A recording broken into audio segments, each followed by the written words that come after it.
Presidente. Congresista Julio Rosas tiene la interrupción. Presidente, muchas gracias. Voy a pedir permiso porque algunos congresistas tenemos que ir a otra comisión. Solamente, presidente, para decir, como usted mencionó, que la cuestión del presupuesto tendría que estar presente el ministro Zavala, prefiero que podamos esperar, por supuesto con el consenso de los congresistas, para no duplicar, porque el ministro nos va a presentar diciendo tanto cuesta, pero hay un punto ahí que aparece de acuerdo al plan maestro. No vaya a ser que cuando venga el premio diga, no, hay unos ajustes, arriba, abajo, todo lo demás. Entonces, hemos perdido tiempo y hemos duplicado. Y en segundo lugar, presidente, creo que en la agenda está para que el señor Neuhaus nos presente los avances del proyecto. Parece que el ministro está tomando parte de él, o no sé qué parte, pero que cada uno con propiedad haga lo que corresponde, lo que el ministro le toca y lo que al señor Neuhaus le tocaría en su momento. Y le pido permiso, presidente. Muchas gracias. Gracias, congresista Julio Rosas. Puede continuar.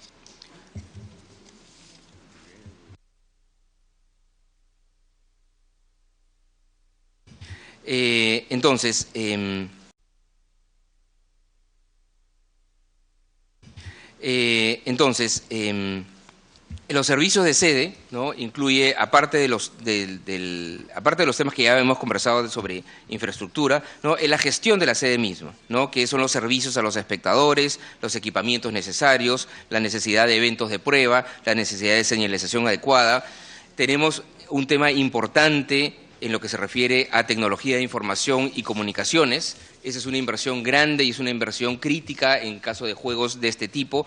Todas las instalaciones necesarias para comunicaciones, para el broadcast, para todo el tema de transporte entre sedes de los deportistas y de los oficiales. Los temas de seguridad es un tema que requiere también una inversión importante. Toda la villa deportiva, por ejemplo, es algo que ahí quería mencionar. Alguien mencionaba en algún momento que no necesariamente hay todas las facilidades si es que los deportistas van a estar alojados en la villa panamericana en Villa El Salvador. No necesariamente aledaños hay los servicios, ¿no? de alimentación, servicios médicos, etcétera, que van a necesitar estos deportistas. Eso no es así. En la villa panamericana, y esto es parte de todo este tema de gestión de operaciones, se tienen que incluir absolutamente todos los servicios, ¿no? que requieren los deportistas. ¿No? Los servicios de alimentación, por ejemplo, requiere la construcción, y eso es parte de los servicios de operación, requiere la construcción de lo que se le llama un overlay, ¿no? que es una estructura temporal, ¿no? que nos permite tener un comedor de 3.000 personas, ¿no? que tiene que ser temporal porque esa villa panamericana nunca más va a necesitar darle alimentación simultánea a 3.000 personas. Entonces no podemos hacer una cosa permanente para eso. Entonces lo que se hace son estructuras grandes como la que se tuvieron en el COP, como lo que se tiene en el CADE, mucho más grandes. Eso es lo que uno, por ejemplo, hemos observado en el caso de Río, en el caso de Londres, estructuras temporales muy grandes en donde se albergan todos los servicios de comida y alimentación de los deportistas. Similarmente, se tienen todos los servicios médicos que también se construyen como instalaciones temporales, ¿no? y servicios bancarios, cualquier tipo de necesidad que vayan a tener los deportistas, ¿no? se tiene que construir de manera temporal en la vía panamericana, ¿no? Entonces, eso está totalmente autocontenido. ¿Por qué? Porque el tema de seguridad, además, es algo en lo que se invierte mucho. Esa vía panamericana nadie entra si no tiene una autorización, y hay gente que tiene autorización para entrar a una zona de la vía panamericana y hay otra gente que tiene autorización para poder entrar al resto de la vía panamericana donde están viviendo los deportistas, ¿no? Todo ese tema de seguridad es una inversión muy grande, pero justamente parte de toda esta gestión de operaciones es crear todos los servicios que requieren los deportistas. Obviamente va a ser algo de manera temporal que estén en una misma locación. Entonces, esos deportistas nunca tienen que salir de esa vía panamericana, ni para hacer calentamiento, ni para servicios médicos, ni para alimentación, ni para cualquier otro servicio de comunicación. Entonces, eso es algo que yo creo que es importante porque además nos permite dimensionar la magnitud, digamos, de la inversión que se tiene que hacer de operaciones en una vía de este tipo. Y por otro lado también hay todo un tema muy importante de personal directivo, administrativo, operativo que se requiere para toda la gestión de los juegos.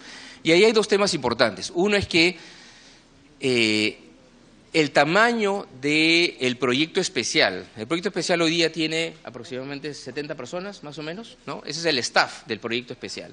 A medida, y esa es la experiencia que se ha visto en todos los juegos, a medida que pasa el tiempo, el proyecto especial empieza a crecer, ¿no? Y puede llegar a un pico de tener 250 personas, ¿no? Pero mientras, en el último año de los juegos, ya la gente encargada de infraestructura empieza a ser cada vez menor y más bien la gente encargada de organización empieza a ser mayor, ¿no? Y en muchos juegos efectivamente lo que pasa es que la gente pasa de una función a otra, ¿no?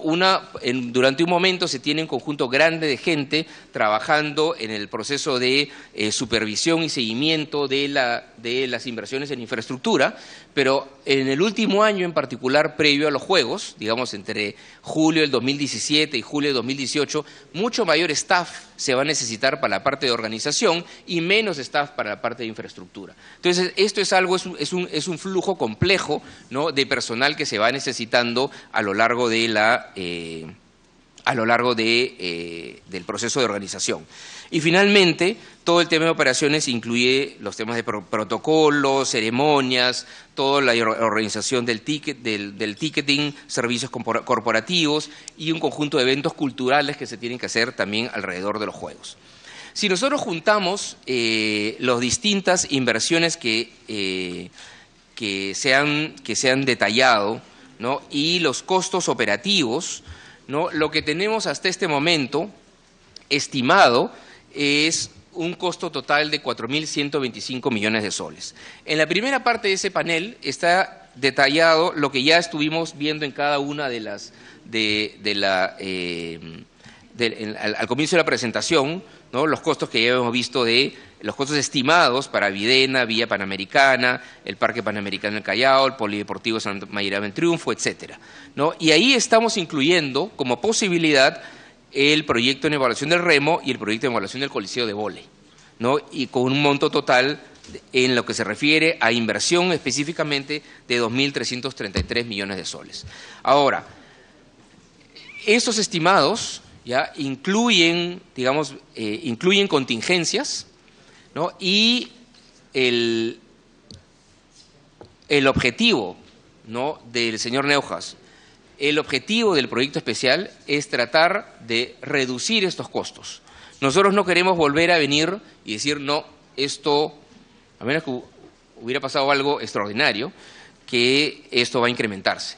El objetivo general es que los montos de inversión en cada una de estos proyectos de inversión sean menores a los ya planteados. Entonces, esto lo que estamos planteando acá son cotas superiores, ¿no?, a menos que pase algo que en este momento sea muy difícil de prever. En general, estos son cotas superiores. Los 416 millones que muestran ustedes ahí son el costo de las adecuaciones temporales, y en la segunda parte hemos detallado los costos estimados en este momento, ¿no?, en el trabajo que se ha hecho con Deloitte de personal directivo, administrativo, operativo, 169 millones, todos los temas de tecnología y comunicación que son relativamente caros, porque tienen que ser, además, eso sí tiene que ser de última generación y tiene que ser aprobado por las federaciones y por la ODEPA, 271 millones de soles. Lo más grande es todos los servicios de la organización misma: alimentación, transporte, seguridad, acreditación, logística, señalización, ceremonias, etcétera, por 580 millones de soles. Y el resto ya son montos menores, excepto todos los eventos deportivos de prueba, que sí estimamos un costo en este momento de 166 millones de soles. Esto nos da un costo total de 4.125 millones de soles para toda la organización de los juegos y para los proyectos de inversión mismos. También quería mencionar, para el año 2017 específicamente, ya se había planteado un fondo de 600 millones de soles, ¿no?, que estaba en el presupuesto desde comienzo, que se había ya asignado a través de un decreto supremo a comienzos del año 2016. Para el año 2017 estamos contemplando un total de 707 millones de soles asignados a los panamericanos, ¿no?, que incluye el inicio de intervenciones de infraestructura y adecuaciones en los proyectos que están detallados en esa filmina, ¿no? Ninguno de esos proyectos se va a culminar en el año 2017, pero sí ya se incurriría en gastos, ¿no? De preinversión o de obra en el próximo año. Y quiero regresar al tema de transportes, aun cuando también ese es un tema de inversión, pero que no está incluido aquí. Ahí se ha estado trabajando de manera muy cercana con la Municipalidad Metropolitana de Lima, ¿no? La municipalidad tiene 2 miembros en la COPAL, y ahí los temas que se han estado trabajando son, bueno, en primer lugar, se va a requerir en lo que se refiere a transporte aéreo un acondicionamiento temporal, ¿no? En el Grupo 8, y en lo que se refiere a traslado de atletas, ¿no? Lo que se ha estado trabajando ya en coordinación con ProTransporte y con el Ministerio de Transporte y Comunicaciones es un mejoramiento de la avenida Elmer Fosset, la culminación de la Costa Verde en San Miguel entre la avenida Rafael Escardó y el Jirón Virú, en coordinación también con la municipalidad. El Costa Verde Armendáriz, una extensión de la vía expresa sur, y la culminación de la Línea de Amarilla está prevista para diciembre de 2018. Por otro lado, en lo que se refiere al entorno de la vía panamericana, ahí sí vamos a requerir, y eso hay una definición final pendiente entre la Municipalidad de Lima y la Municipalidad de Villa El Salvador, el mejoramiento de la accesibilidad, tránsito y ciclovías de avenidas metropolitanas y de avenidas y de vías recolectoras, ¿no? Ahí hay una solicitud de 100 millones de soles por parte de la Municipalidad de Villa El Salvador.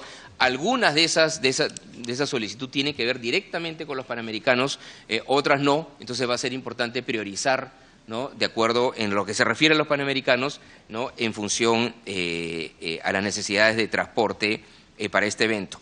Y finalmente ya se han inaugurado avenidas colindantes con la Avenida El Sol, Pomacagua y Moyano como gestión del alcalde de Villa El Salvador con miras a los panamericanos.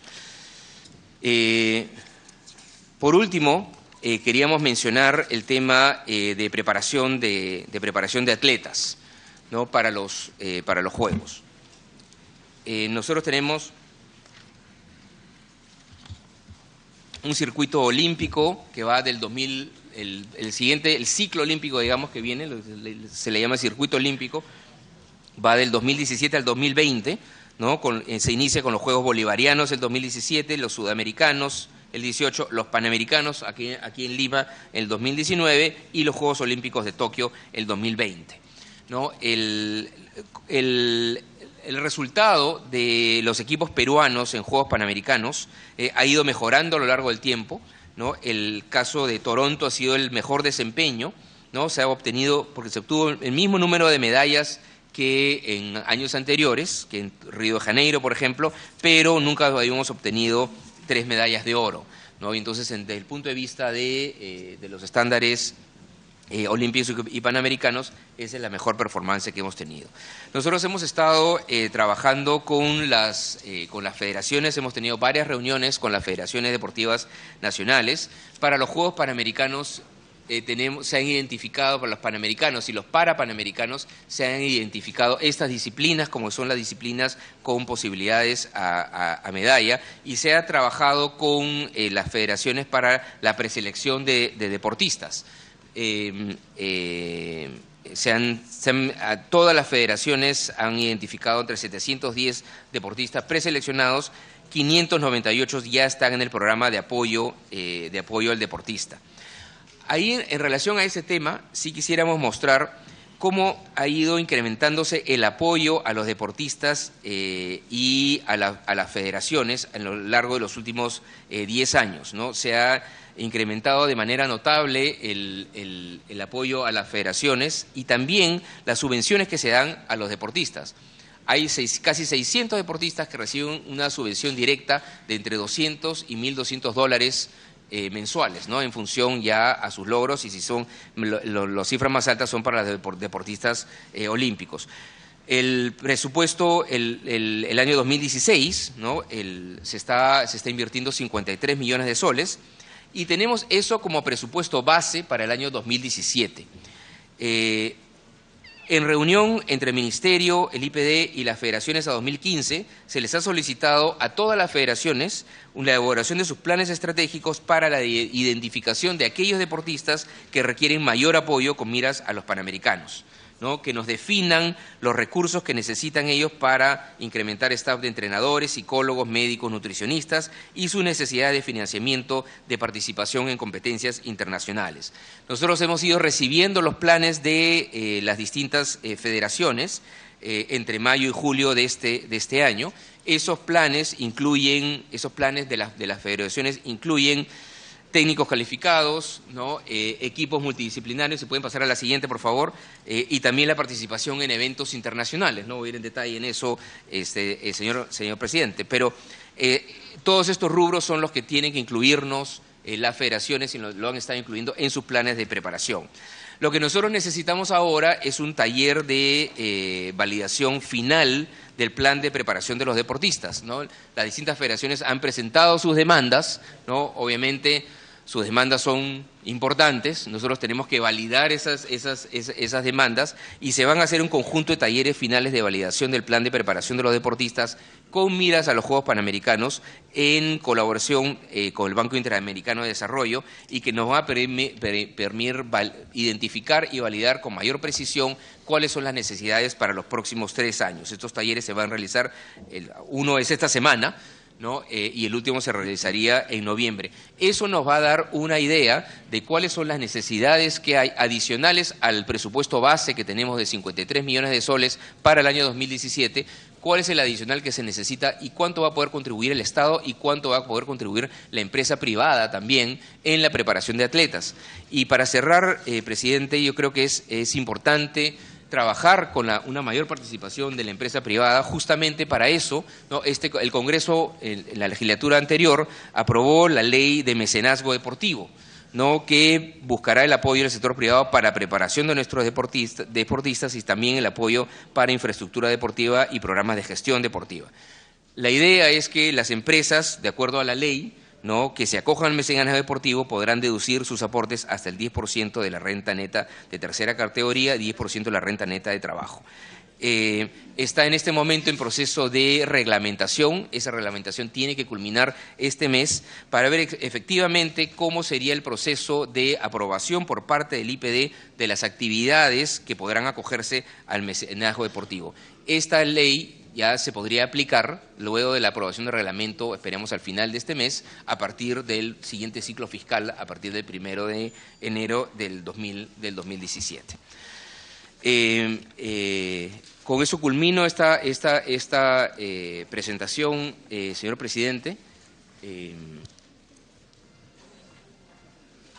Yo le pediría al señor Carlos Neujas si pudiera hacer algunas acotaciones adicionales de algunos de los temas que ya se han mencionado. Gracias. Muchas gracias, señor ministro. Este trabajo ha sido preparado en conjunto con el ministro, o sea, en realidad es parte de... Bien, como ustedes pueden apreciar, este es parte del desarrollo de la Comisión de Educación, Juventud y Deporte, donde se ha presentado el ministro del sector, Jaime Saavedra, en lugar del del presidente del Consejo de Ministros, Fernando Zavala, para hablar precisamente sobre el tema presupuestal y organización de los Juegos Panamericanos y Panamericanos Lima 2019. Señaló que el costo total de inversión será de 4.125 millones de soles.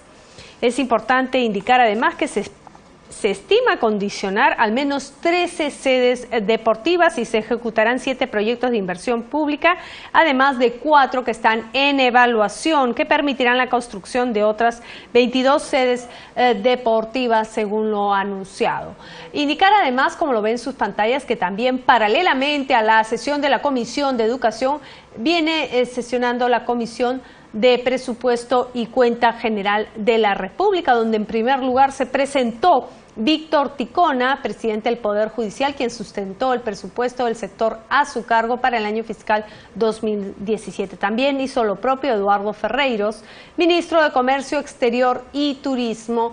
Los integrantes de ese grupo dictaminador, por supuesto, están realizando las consultas pertinentes para que puedan ser absueltas por los invitados.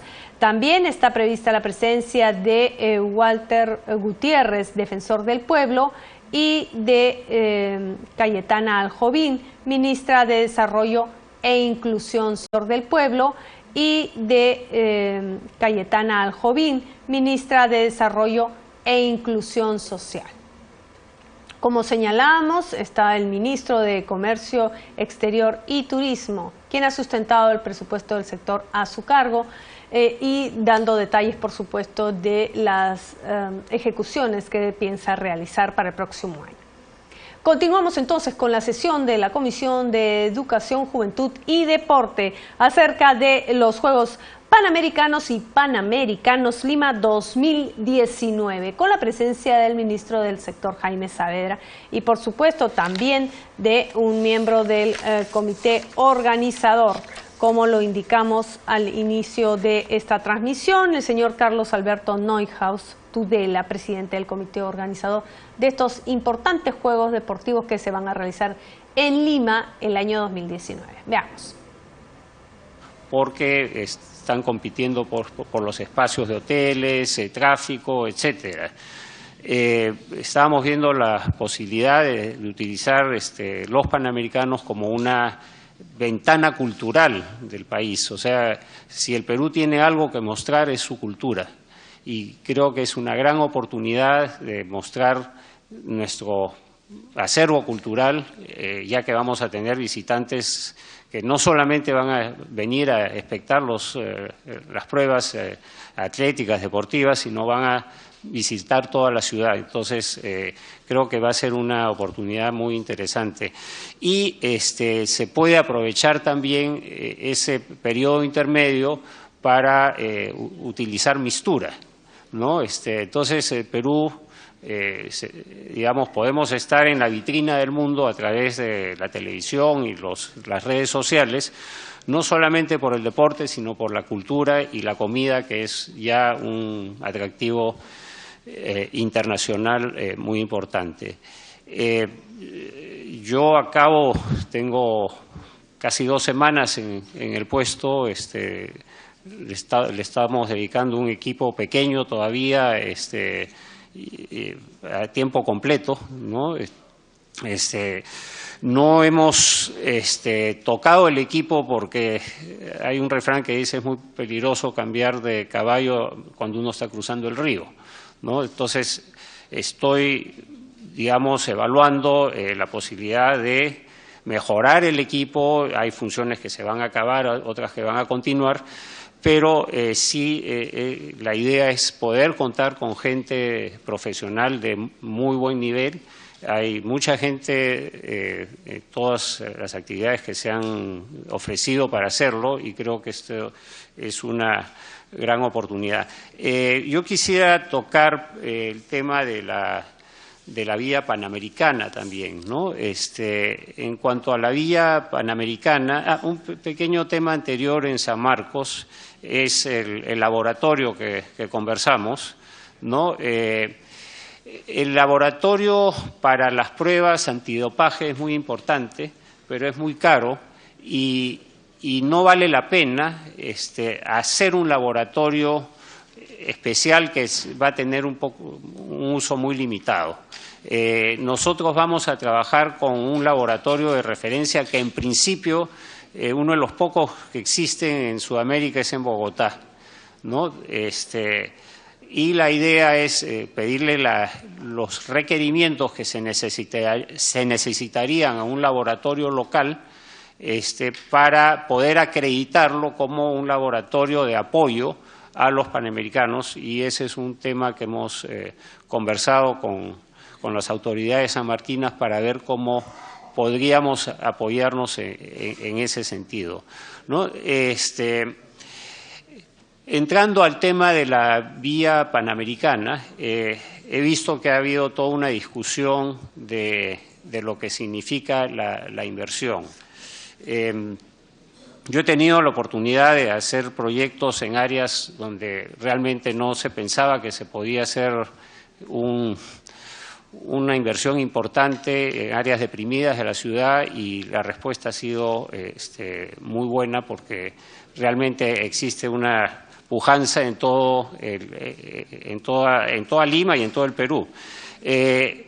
Lima Norte se desarrolló, digamos, fue hacia donde creció la ciudad en sus inicios, ¿no? En las invasiones de los años 50, en la época de Odría, toda la zona de Comas, Los Olivos, ¿no? Etcétera.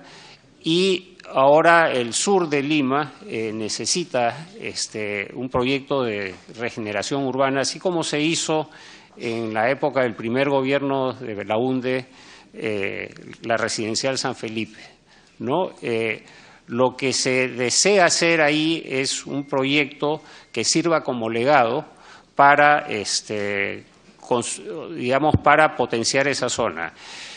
Dentro del proyecto existen todavía, o sea, se va a dejar habilitado todo el terreno para poder continuar. O sea, dentro del proyecto existe la posibilidad de desarrollar 5 hectáreas más, o sea, entre 50 y 60.000 metros cuadrados más de terrenos para proseguir con el desarrollo urbano. Y además, una de las ideas era trasladar la videna del fútbol a esa zona, que permitiría desconcentrar la videna nacional y tener algo más permanente para el fútbol, ¿no? Estábamos pensando en 7 canchas, más algunas canchas que se utilicen para escuelas deportivas. Entonces, el proyecto de la vía deportiva es mucho más allá que un proyecto de vivienda, o sea, es un proyecto para trasladar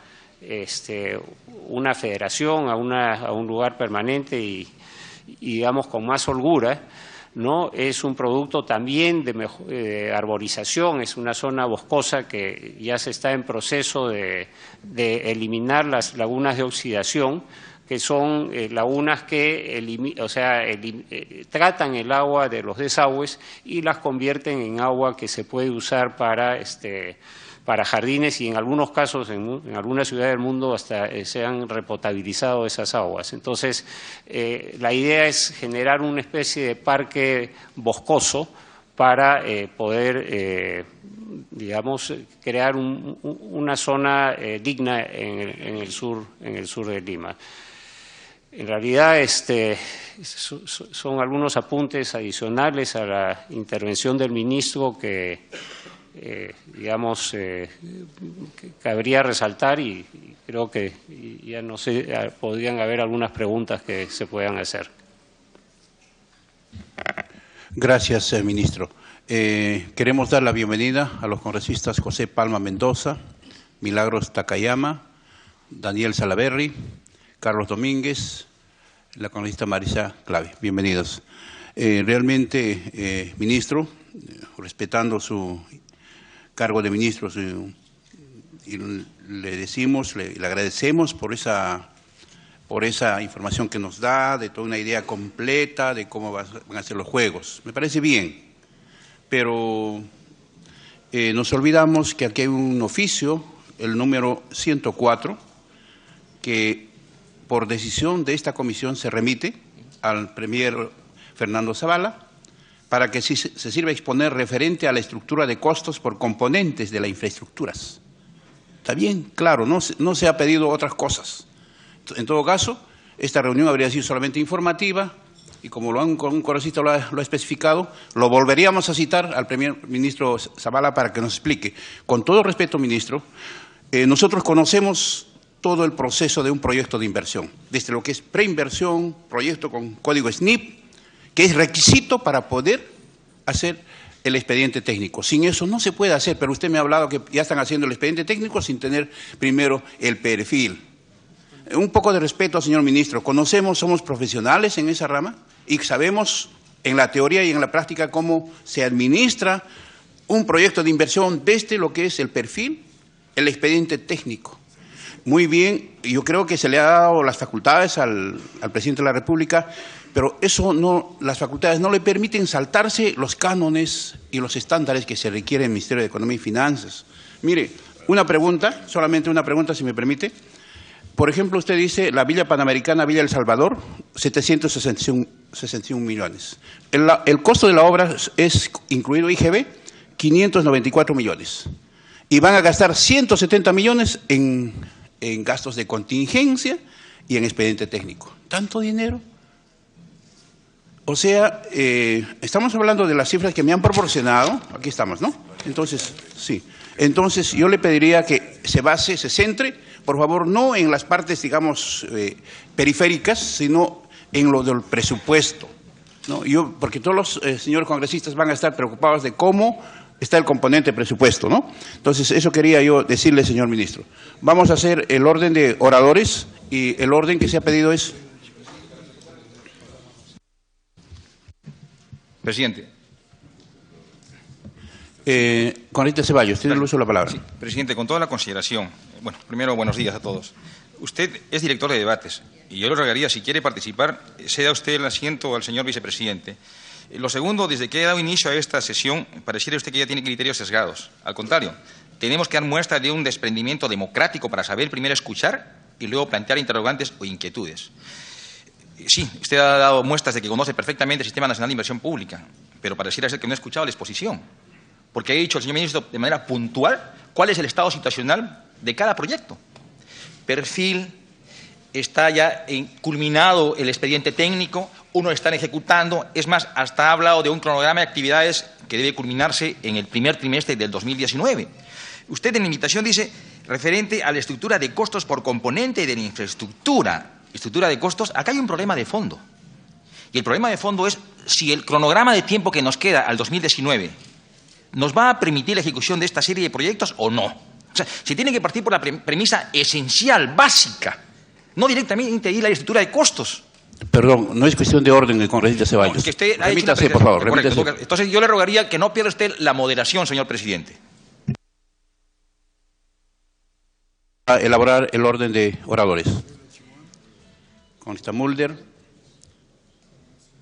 Presidente, le agradezco. Y agradezco además la deferencia por no ser miembro de la Comisión de Educación y ser la primera vez que concurro a una de sus sesiones, incluye el periodo anterior. Y señalo que incluye el periodo anterior porque cuando se ha estado discutiendo la ley universitaria, el ministro le consta que yo no he venido a ninguna de las sesiones de la Comisión de Educación por respeto a quienes la integraban, y yo he manifestado mi punto de vista sobre la ley universitaria a partir del momento en el que este tema llegó al Pleno, y en donde sufrió una serie de modificaciones de último minuto, como siempre sucede en el Pleno, distintas a las que se aprobaron en el dictamen que estuvo aquí presente. Y esto lo digo, presidente, porque las críticas que yo he emitido con relación al tema de los Panamericanos han merecido respuesta de parte de toda una retahíla de personas vinculadas a la nueva ciencia que en nuestro país se llama la opinología, de los que todos lo saben, y dicen que yo defiendo intereses oscuros porque defiendo supuestamente intereses de universidades privadas al momento de hacer una crítica sobre el tema de los Panamericanos. O sea, lo de los Panamericanos está todo perfecto. Y yo critico solamente porque tengo una animadversión por el tema de la ley universitaria. La ley universitaria, presidente, será otro debate en su momento. Aquí está presente el rector de San Marcos y que lo diga él. Al final, la ley universitaria que dice que va a acreditar a las universidades no va a tener un correlato para que una universidad que tiene 450 años como San Marcos pueda emitir títulos universitarios porque no le están dando el presupuesto que necesita justamente para poder ser acreditada. No la van a acreditar y solamente un grupo pequeño de universidades privadas son las que en estos momentos tienen un licenciamiento y una acreditación, pero eso sería otro tema, presidente. Yo quiero señalar sobre este tema de los Panamericanos lo siguiente. Primero, que la presencia del señor ministro es importante, que le haya tomado la iniciativa de autoinvitarse a esta sesión, y obviamente la comisión ha de recibirlo, pero eso no quita que los demás parlamentarios no tengan el derecho para que este tema se discuta y se debata en el Pleno del Congreso como corresponde. Es sabida siempre la estrategia que tienen algunos ministros de creer que porque vienen a una comisión, entonces ya todos los demás vamos a estar tranquilos y ya no va a haber interpelación. Puede haber interpelación, no es que se estén corriendo la firma, o puede haber una invitación para que venga al Pleno, sin prejuicio de que la comisión pueda hacer invitaciones, pero en este caso ni invitaciones han habido, sino que ha sido directamente el ministro el que se ha ofrecido. Y por lo tanto este tema puede continuar basado sustantivamente en el derecho parlamentario. Presidente, yo tengo la impresión de que muchas de las cosas que se han planteado aquí y en este informe, lo único que hacen es tratar de ver cómo explican un tema sustantivo. El Perú sabe que es sede, o Lima sabe que es sede de los Juegos Panamericanos desde el 11 de octubre del año 2013. 11 de octubre del año 2013. El ministro es ministro desde el 31 de octubre de ese mismo año y de ese mismo mes. Y ahora nos están viniendo a traer un plan de cómo es que van a hacer en lo que queda del tiempo para de aquí hasta al año 19, de cómo es que van a hacer las construcciones, de cómo se van a hacer las sedes, de qué es lo que están planteando para que esto ocurra después. Entonces yo me pregunto, cuando Lima postula y el gobierno decide coordinar con la Municipalidad de Lima para que seamos sede de los Panamericanos, o sea, ¿fue que una cosa así del día anterior? O sea, dijeron, bueno, Lima ya no, Lima, acá estamos Lima. O sea, perdón, se supone que Lima tiene que haber convencido a todos los que tienen que votar, ¿no?, para que Lima sea designada sede con 31 votos como lo obtuvo. Entonces ahí se supone que debía haber estado ya elaborado y listo lo que es ahora el plan maestro. Es decir, a toda la comunidad panamericana Lima le contó de que sí tenía la infraestructura adecuada, que sí tenía la gente adecuada, que ya estaban las sedes designadas. O sea, lo que ahora nos están diciendo que recién van a hacer no ha debido estar a partir de octubre del año 2013, sino desde antes, justamente para convencer de que nos dieran la sede. O sea, Lima debió mostrar que tenía la capacidad de poder hacer eso antes de que la designaran. Entonces yo quisiera, presidente, que se nos dé aquí, se nos reparta, cuál fue el informe que presentó la entidad representativa del gobierno peruano ante la ODEPA para convencer a todos los miembros de la ODEPA que sea Lima la ciudad que corresponda. Porque ahí tiene que haber habido, sin duda, una predeterminación de cómo se van a hacer los Panamericanos. Y entonces, ¿por qué después, 7 meses después, se tiene que contratar a una empresa como Deloitte, una transnacional muy grande, y pagarle 7 millones de soles para que hagan el plan? 7 meses después de que ya tenían la sede, recién dicen, vamos a contratar a una consultora, y la consultora lo que hace son papeles nada más. Y ese papel es el papel que ahora el señor Neuhaus va a empezar a ejecutar. La diferencia es que estamos en octubre del 2016, y esto se sabía desde octubre del 2013. Entonces, ¿qué se ha hecho durante todo este tiempo? ¿En qué se ha avanzado durante todo este tiempo? Y yo he tratado de buscar aquí alguna información específica de lo que se ha avanzado, y lo único que he encontrado es una página de las que se pusieron en el llamado PowerPoint, pero que el ministro se la saltó la garrocha, que es esta página en donde están aquí los dibujitos de cada uno de los deportes, ¿no? Muy bonita, pero dice, infraestructura construida, 5 disciplinas. Tenis de mesa, bádminton, balonmano, levantamiento de pesas y tiro con arco. O sea, deportes bien masivos, ¿no? Deportes importantísimos, con una enorme presencia de público y de hinchas. Tenis de mesa, bádminton, balonmano, levantamiento de pesas y tiro al arco. Le voy a dar la introducción un segundo, congresista, termino este concepto. Estructuras temporales y adecuaciones, ahí entran 15 disciplinas más. Y estructuras por construir, 18. O sea, todo, prácticamente todo, presidente. Me pide una interrupción el congresista Ochoa, presidente. Tiene la interrupción. Muchas gracias. Solamente para acotar en 30 segundos. No es después de 7 meses, es después de 25 meses que se da recién la posibilidad de firmar contrato para elaboración del plan maestro. Muchas gracias, Mulder. Gracias. Continúe, congresista Mulder. Bueno, peor todavía. Lo que pasa es que yo estoy refiriendo a que Deloitte tiene un contrato que es fechado febrero 2015. ¿No? Que además esto lo dio a conocer el señor Salazar, que también es otro tema, presidente, importante que se dilucida acá. porque el señor ministro nos tendría que decir cómo es que se le ocurrió nombrar al señor Salazar y cómo es que, qué acto telepático pudiera haber habido entre la señora Nadine Heredia y el señor ministro para que justo los dos piensen en el señor Salazar como el responsable de la llamada Copal. El señor Salazar manifestó en un programa de televisión que la primera persona en llamarlo para que él sea el presidente de Copal fue la señora Nadine Heredia y que una semana después lo llamó el señor ministro Saavedra. Cuando el señor ha sido citado a la Comisión de Fiscalización, acá está presente la congresista Jenny Vilcatoma, que fue la que le formuló las preguntas, le dijo, ¿usted la llamó la señora Heredia? Sí. Y después lo llamó el señor Saavedra, sí. Y fue al despacho del señor Saavedra, sí. Y nunca le dijo que la señora Saavedra lo había llamado, no. Y tampoco el ministro le comentó que había, no, tampoco. O sea, aquí ha habido telepatía. A los dos se les ocurrió que el señor Salazar era el señor adecuado para este tipo de cargo. Y ya hemos visto que después me pide una interrupción la congresista Vilcatoma, presidente, con su... Damos la bienvenida a la congresista Vilcatoma. Se le concede la interrupción.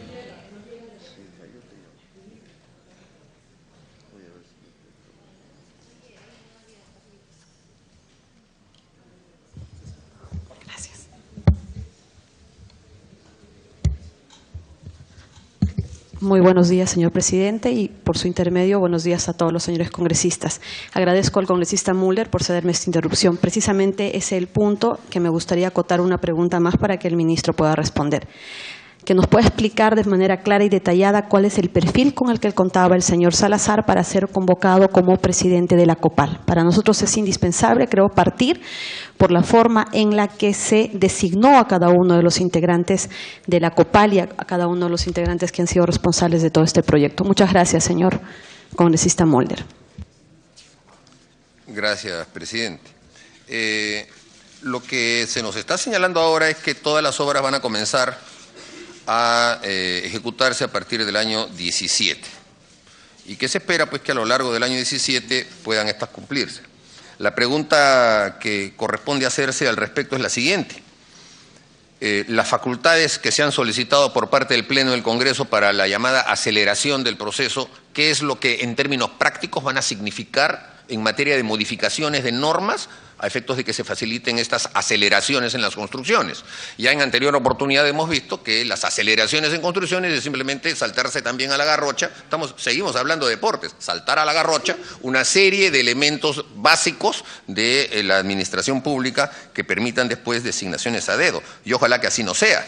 El ministro ha dicho además, en el momento en el que hizo una referencia tangencial al de las facultades, dijo, bueno, esto ya se determinará cuando en las próximas semanas se emitan los decretos legislativos. O sea que todavía hay que esperar varias semanas para la emisión de los decretos legislativos. La pregunta es, cuando van a solicitarle al Congreso de la República facultades sobre este tema, no siquiera tienen un borrador de los decretos legislativos, ¿por qué tienen que esperar semanas para poder redactar recién el decreto legislativo y sacarlo? Eso es en un estado de cosas en el que nos encontramos, en que los panamericanos ya los tenemos prácticamente encima y no se ha avanzado nada. Eso de esperar semanas, eso parece un poco relajado, ¿no? Me imagino, presidente, que debería haber por lo menos una idea mucho más específica de este tema a la conformación de estas circunstancias. Y vuelvo, quizá para ir concluyendo, presidente, al tema del carácter político de esta circunstancia, porque en la página web, o sea, no hay una página web de la Copal, cuando uno está buscando información de las personas que están ahí convocadas, cuánto van a ganar. El señor Salazar, cuando fue convocado, manifestó también en la Comisión de Fiscalización que no iba a ganar un centavo como presidente de la Copal, porque él era dueño de una empresa de embutidos. Y entonces, y esto lo declaró también en un programa de televisión, el programa de la señora Milagros Leiva. Entonces se le preguntó, y bueno, pero entonces usted va a estar a part-time, ¿cómo va a ser? Porque tiene que ver sus empresas, pues, ¿no? ¿Y cómo va a ser el resto del tiempo? Bueno, dijo, no, ya me acomodaré, pero aquí es un interés por el país, etcétera, etcétera. Bueno, la pregunta es, ¿el señor Niehaus también entra ad honorem para trabajar en este tema? ¿Y los componentes de su equipo los está designando él o ya vienen de anterior oportunidad? ¿Y cuánto van a ganar? Esa información no aparece en la página web ni del Ministerio de Educación ni de Copal, y sí es importante que aparezca. En la página del Ministerio de Educación hay un link que habla sobre este tema, pero que por lo general tiene una información bastante sesgada. Por ejemplo, se está estableciendo que para este año se han convocado a 4 concursos para 4 estudios. O sea, ya no es para todavía temas de poner ladrillos, siguen habiendo estudios. Y cada uno de esos 4 estudios también tiene la convocatoria para la supervisión de los mismos estudios. O sea, estudio que se convoca, supervisión que se convoca aparte del estudio. Y entonces tenemos 8 convocatorias para este año sobre distintos temas, ¿no? Montaje de la sede, no sé si de la sede donde va a funcionar Acopal o de alguna sede deportiva, pero se menciona montaje de una sede. Probablemente sean los escritorios que necesitan las personas que van a trabajar ahí. Que se nos diga, presidente, quiénes son las personas que van a trabajar ahí y quiénes los han nombrado. Preguntar ya más específicamente si la señora Norma Rodríguez sigue trabajando ahí, porque la señora Norma Rodríguez integraba el despacho de la señora Nadine Heredia y trabaja en la Copal. Que se nos diga si esa señora sigue trabajando ahí, solo por saber, presidente. Estos son datos, digamos, de folclor político que puede servirle mucho a la prensa, pero que de todas maneras tienen ciertos indicios de cómo las cosas se están quedando. Y en función de ese sentido, presidente, consignar en favor de también la opinión pública una respuesta de un tema que no se ha mencionado, pero que tiene que ver tangencialmente con el mundo del deporte. El congresista o excongresista Daniel Abugataz ha señalado de que el Comité Olímpico Peruano se ha tirado, ese es el verbo, se ha tirado 10 millones de soles que nadie sabe dónde están. Hemos visto al jefe del IPD, que también depende del Ministerio de Educación, decir que le están preguntando y están haciendo una averiguación de dónde está la plata. O sea, no es simplemente cuestión de ir a la cuenta del Banco de la Nación y acá está el rubro. No se puede hacer eso. Le están preguntando y se están demorando semanas en preguntar dónde están los 10 millones de soles del Comité Olímpico Peruano. Así, o sea, se desaparece la plata de una manera increíble. No nos ha traído una respuesta el señor Saavedra sobre ese tema, presidente. Y entonces, aunque no sea específico sobre el tema de Panamericanos, sí es un tema que tiene que ver con la gestión y incluso con la gestión deportiva. Nada más, presidente. Gracias. Gracias, congresista Mulder. Vamos a invitar al señor ministro de Educación, Jaime Saavedra, pueda responder las interrogantes del congresista Mulder. Presidente, ¿por qué no planteamos interrogantes todos los parlamentarios y luego suele de manera integral? Si no. En todo caso, vayamos a una votación, porque lamentablemente el congresista Ceballos no estuvo en las anteriores veces que hemos estado 10 horas, 6 horas, pidió permiso, y lo hemos escuchado las mismas, en forma gaseosa se respondió y no se responde en forma puntual. Entonces, yo creo que hay la petición de varios congresistas que lo han hecho así, y en todo caso lo someto a la votación para que se pueda tomar una determinación. Por alusión, presidente, en esa jornada de 10 horas yo planteé que cada parlamentario participe por 5 minutos como límite, y usted le rechazó. Yo lo planteé así, señor. Y duraron 10 horas por el criterio de usted, señor. Perdón, yo no lo he rechazado, ha sido la decisión de toda la comisión, disculpe. Vamos a, en vista que hay 2 posiciones, vamos a proceder a votar solamente los miembros, por favor, titulares. Por favor, secretario, poste uno por uno.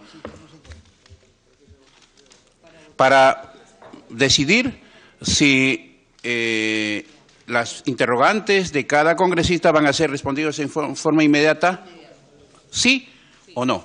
Si el no significa que todos plantean su interrogante y al final el señor ministro responde en forma global. Es un planteamiento que podría añadirse o complementarse con lo ya establecido. ¿Podríamos restringir también la participación de cada uno de los miembros? Si son preguntas, tienen que ser puntuales. No es necesario hablar 5 o 10 minutos para preguntar 2 cosas. Bueno, primero determinemos sí o no y luego vemos si se le da un tiempo y en forma específica también. Para Congresista Ochoa. Sí, solamente para no quedar en sí o no, yo creo que hay 2 posiciones, ¿no es cierto? Que los congresistas participemos primero, ¿no es cierto? Todos los congresistas participemos y el señor ministro haga la resolución de respuestas al final o lo va haciendo cada uno. Congresista Rosas. Presidente, somete usted a votación, porque lo que está pasando es lo que un servidor previó al inicio, de que no esperemos 2 horas, y parece que se invirtió casi 2 horas al escuchar al ministro, temas que ya lo hizo en anterior ocasión, y que cada uno haya una dinámica de preguntas y respuestas. No se tomó en cuenta, entonces yo diría que esto lo someta a votación para que responda a cada pregunta de los congresistas, presidente. Gracias. Vamos a pedir el voto del congresista. A ver, secretario, ayúdeme, por favor.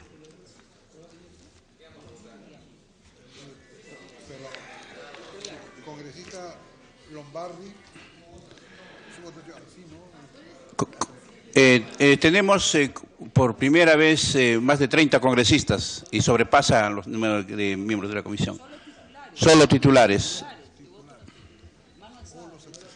Bien, vamos a utilizar, sí o no, solamente titulares, por favor. Los que estén, porque la respuesta sea en forma inmediata. Sírvanse a levantar la mano.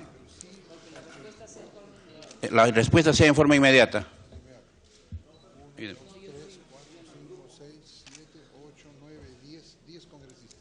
10 congresistas.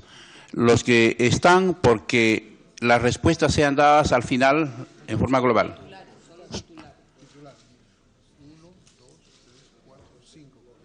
5 congresistas. Queda que las respuestas van a ser en forma inmediata. Pregunta, respuesta. Señor ministro. Congresista Beteta. Gracias, presidente. Por su intermedio, saludar al ministro. Presidente, solamente para poder manifestar que no se le podría restringir a los miembros accesitarios que puedan hacer uso de la palabra. Acá todo congresista puede ser. Y al titular verá si propone, pregunto o no, pero cualquier congresista presente en esta sala puede hacer el uso de la palabra. Gracias, presidente. Quedamos establecido que ningún congresista, aun cuando sea siquiera suplente o no sea suplente, se le puede, digamos, restringir el uso de la palabra de opinión. Solamente hemos hecho para efectos de la votación. Sí, nada más. El otro punto que quedó es cuánto tiempo, ¿no? 5 minutos, 3 minutos. La anterior vez se decidió pues en forma abierta, que no fue una decisión de la presidencia, sino de toda la comisión. A consideración. O simplemente dejamos que... Señor sí, congresista del Águila. Presidente, yo creo que un tiempo razonable, ya que estamos hablando de cosas puntuales para no lograr romper ese récord de 10 horas que estuvo la vez pasada, es entre 3 y 5 minutos. Yo lo someto a la consideración de todos los presentes. Entonces, a tratar de utilizar el criterio. Si se está extendiendo un congresista por esto, le vamos a llamar a que resuma y sea más puntual. ¿Le parece? Bien, gracias. Como máximo de 5. Exactamente, ¿no? A invitar al señor ministro de Educación pueda responder las interrogantes del congresista Mulder. Muchas gracias, presidente. En algunos casos sí le pediría que también pudiera cerrar la palabra al señor Neuhaus. Por supuesto. En algunos casos específicos. Hay varios temas que se ha planteado, ¿no? En relación al tema de las facultades, ¿no? Aquí nada se va a elegir a dedo. Absolutamente nada se elige a dedo. Todo va a seguir las normas de contrataciones vigentes, ¿no? Y se implementarán todos los mecanismos posibles de transparencia y de trabajo constante con la Contraloría General de la República. Las normas que se aprueben en el marco de facultades legislativas, yo decía semanas, pero semanas pueden ser 2, puede ser 3 y efectivamente nosotros ya tenemos un borrador que se está cerrando con el MEF, entre el MEF, el Ministerio y la COPAL. Efectivamente, no, cuando hablamos de semanas, no hablamos de 10 semanas. ¿No? Esto perfectamente puede estar listo en 2 semanas, ¿no? Justamente porque requerimos rápido tener, digamos, este tipo de procesos. Las normas que se aprueben en el marco de las facultades legislativas nos podrían ayudar a ganar entre 3 y 6 meses. Pero justamente no hemos puesto todavía el número exacto de meses porque eso va a ser distinto en las distintas inversiones que se hagan. Pero no implica saltarse procesos ni elegir a dedo, sino implica acelerar procesos, ¿no? Y los mecanismos que se están planteando son encargo de procesos de selección, como se tenían hasta antes de entrar en vigencia la actual ley de contrataciones.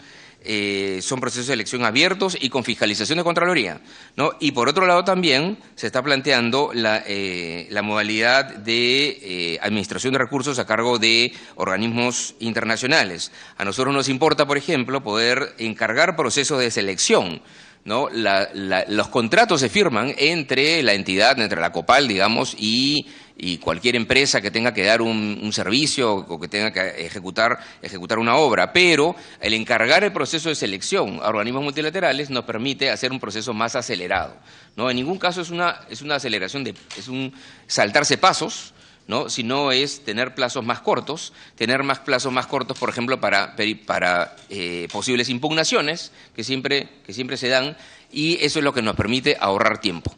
Pero no nos permite ahorrar ni pasos y, por otro lado, sí estamos requiriendo un acompañamiento cercano de la Contraloría. En segundo lugar, quería mencionar el tema de los 10 millones de soles. Nosotros le transferimos a inicios de 2015 al Comité Olímpico Peruano el equivalente a 3.3 millones de dólares de ese momento, ¿no? Para el primer pago de los derechos de comercialización que le tiene que pagar el Perú a la ODEPA, ¿no? Eso está establecido en el acuerdo de sede y son 5 pagos, ¿no? Por un total de aproximadamente unos 50 millones de soles, ¿no? Entonces, de esos 5 pagos, el primer pago se le transfirió al COP, al Comité Olímpico Peruano, que es, digamos, el brazo nacional, ¿no?, de la ODEPA. Quiero de una vez aclarar que el pago 2 y el pago 3 ya se hicieron por parte del Estado peruano directamente a la ODEPA. Eso ya está cerrado. El pago 1, ¿no?, que se hizo a la ODEPA, pero a través del COP, es un pago en el cual nosotros, como sector, y específicamente el IPD, todavía no está satisfecho en lo que se refiere a la rendición de cuentas de que ese dinero efectivamente ya se haya transferido a la ODEPA. Y me explico.